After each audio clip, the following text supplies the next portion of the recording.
Hi, നമസ്തേ, welcome to Trivandrum junction blog. ഞാൻ ദീപ. ഇന്ന് ഞാൻ മസാല ദോശയായിട്ടാണ് വന്നിരിക്കുന്നത്. ഞാൻ ഈ മസാല ദോശയിൽ ഉപയോഗിച്ചിരിക്കുന്ന പൊടികളും ഓരോ ഐറ്റംസും കറക്റ്റായിട്ട് ഞാൻ കാണിച്ചിട്ടുണ്ട്. അതുപോലെ ഒരു മെഷർമെൻറ്റും തെറ്റാതെ ഉണ്ടാക്കുകയാണെങ്കിൽ ഒരു സൂപ്പറായിട്ടുള്ളൊരു മസാല ദോശ നിങ്ങൾക്കും തയ്യാറാക്കാം. ഇത് സത്യം പറയുകയാണെങ്കിൽ ഇത് കടയിൽ പോലും ഇത്രയും ടേസ്റ്റായിട്ടുള്ളൊരു മസാല ദോശ കിട്ടാൻ ചാൻസേ ഇല്ല. ഇത് ഞാൻ പ്രോമിസ് തരുന്നു.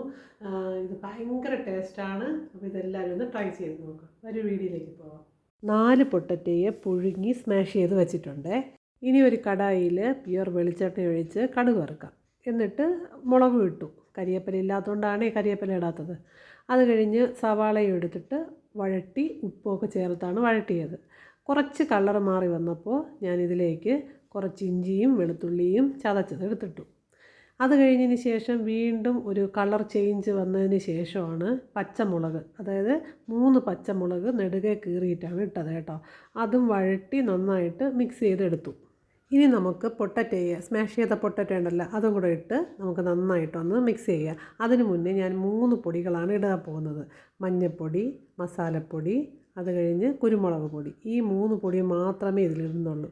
ഇതെല്ലാം കൂടെ ഇട്ട് ഇനി ഉള്ളിയിലും ആ പൊട്ടറ്റയിലും നന്നായിട്ട് പിടിക്കത്തക്ക രീതിയിൽ നല്ലൊരു ഞാനൊരു തടിത്തവിയാണ് എടുത്തത് കേട്ടോ. ആ സ്പാച്ചില എടുത്താണ് നന്നായിട്ട് മിക്സ് ചെയ്തെടുത്തത്.